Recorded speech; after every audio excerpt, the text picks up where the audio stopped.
السلام علیکم، پاکستان خبر کے ساتھ میں ہوں حمزہ جاوید۔ ناظرین، پاکستان تحریک انصاف اسٹیبلشمنٹ سے مذاکرات کے لیے ایک بار پھر سے تیار ہو گئی ہے اور دو بڑے نام جو ہیں وہ پاکستان تحریک انصاف نے دے دیے ہیں، جس میں بیرسٹر گوہر اور علی امین گنڈاپور صاحب شامل ہیں۔ حالانکہ اب یہ پچھلا احتجاج ہوا تھا پاکستان تحریک انصاف کا، تو اس کے بعد عمران خان صاحب بہت غصے میں آ گئے تھے اور عمران خان صاحب نے کہا تھا اسٹیبلشمنٹ سمیت تمام لوگوں سے اب کوئی مذاکرات نہیں ہوں گے، میں مذاکرات کے دروازے بند کر رہا ہوں۔ لیکن عمران خان صاحب نے اب دوبارہ سے فیصلہ کیا ہے کہ ہم مذاکرات کریں گے اسٹیبلشمنٹ سے، اور اسٹیبلشمنٹ سے ہم مذاکرات کرنے کے بعد ہو سکتا ہے کہ 24 نومبر والے احتجاج کو تبدیل کر دیں۔ کس طرح سے بات ہوگی، کس طرح سے تبدیل ہوگی، اس کے اوپر بات کر لیتے ہیں۔ علیمہ خان صاحبہ ملاقات کرنے گئی تھی اپنے بھائی سے، یعنی کہ عمران خان صاحب سے۔ جیسے ہی ملاقات کر کے باہر آئے تو میڈیا سے بات کر رہی تھی، تو علیمہ خان صاحبہ نے کہا کہ میں عمران خان صاحب سے مل کے آئی ہوں، اور انہوں نے کہا کہ بھرپور تیاری رکھیں آپ 24 نومبر والے یہ جو احتجاج ہے اس کی۔ انہوں نے کہا پہلے جیسے کہ 8 فروری کو لوگ نکلے تھے، نظریے کے لیے نکلے تھے، اس طرح اب ہم نے اس مینڈیٹ کو واپس لینے کے لیے نکلنا ہے 24 نومبر کو۔ پہلے نظریے کے لیے آپ تمام لوگ کامیاب ہوئے تھے، اس طرح اب یہ جو ہم مینڈیٹ کو واپس لینے کے لیے ہم 24 نومبر کو نکل رہے ہیں، اور تمام لوگوں کا نکلنا لازمن ہے۔ اچھا، وہ کہتے ہیں کہ 8 فروری تھا، اس وقت تو ہم ایک نظریاتی پارٹی بنے تھے، اور نظریاتی پارٹی سے جب ہمارا مینڈیٹ چھینا گیا تو اب ہم 24 نومبر کو، پہلے والی کالز اتنی اہمیت کے حامل نہیں تھی، یہ 24 نومبر والی جو کال ہے یہ بہت اہمیت کے حامل ہے۔ انہوں نے کہا کہ جیسے علیمہ خان صاحبہ نے بتایا کہ پھر علی امین گنڈاپور صاحب اور بیرسٹر گوہر صاحب ان کے پاس گئے اور کہتے ہیں کہ ہم مذاکرات کرنا چاہتے ہیں اسٹیبلشمنٹ سے، تو انہوں نے کہا ٹھیک ہے ہم مذاکرات کر لیں گے، لیکن 3 شرائط رکھی ہیں عمران خان صاحب نے کہ 3 شرائط پر ہم مذاکرات کر لیں گے۔ وہ 3 شرائط کون سی ہے؟ انہوں نے کہا کہ 26ویں آئینی ترمیم کے خاتمے، یعنی کہ آئین کی بحالی پہلی ہماری شرط ہوگی۔ یہ 26ویں آئینی ترمیم کی ہے، یہ ججز والا تمام معاملہ ہوا ہے۔ انہوں نے کہا کہ آئین کو بحال کریں، اور جس کی جو جگہ بنتی تھی، جیسے کہ جسٹس منصور علی شاہ کی جگہ بنتی تھی، ان کو آنا چاہیے۔ 26ویں آئینی ترمیم کو ختم کریں، یہ بہت فضول ہے۔ عمران خان صاحب نے بھرپور مخالفت کی ہے اس تمام معاملے کی۔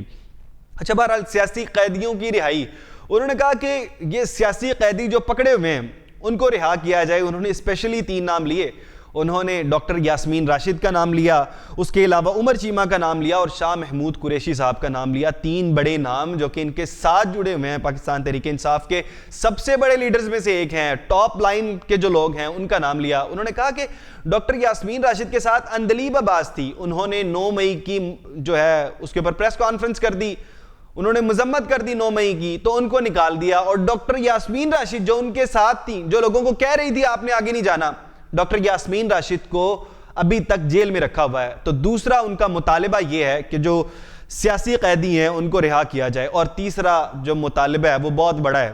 میرا خیال ہے کہ دوسرا مطالبہ شاید مانا جا سکتا ہے، پہلا مطالبہ مشکل ہے اور تیسرا تو بہت مشکل ہے۔ تیسرا مطالبہ یہ ہے جو مینڈیٹ ہے اس کی واپسی کی جائے، یعنی کہ جن کی حکومت بنتی ہے ان کو حکومت دی جائے، فارم 45 کے مطابق جن کی حکومت بنتی ہے۔ یہ بہت مشکل فیصلہ ہو سکتا ہے، اس طرح کا کوئی کام شاید اسٹیبلشمنٹ نہیں کرے گی۔ آپ مذاکرات کی طرف جائیں گے بھی تو اچانک سے آپ کو بٹھا کے کرسی پر نہیں بٹھا دیں گے۔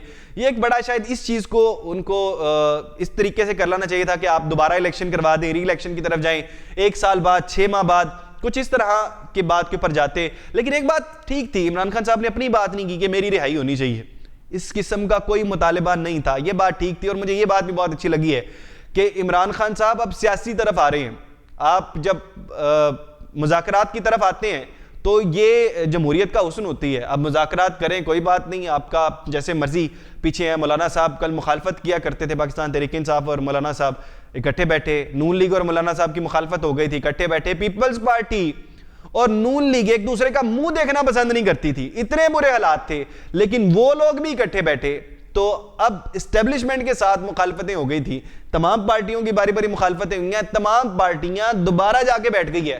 یہ صرف اور صرف جمہوریت کی وجہ سے ہوتا ہے، تو آپ لوگ بھی جمہوریت کی وجہ سے آپ ان کے ساتھ جا کے بیٹھیں اور مذاکرات کر لیں۔ اگر آپ مذاکرات کریں گے تو یقیناً فائدہ ہوگا پاکستان کو بھی۔ یہ احتجاج وغیرہ کی یہ معاملات ہیں، آپ کو کم کرنے پڑیں گے اور آپ کو زیادہ مذاکرات کے دروازے کھلے رکھنے پڑا کریں گے۔ اچھا، ایک اور بات کی ہے علیمہ خان صاحبہ نے، اس کے اندر ہی ایڈ کر دیتا ہوں۔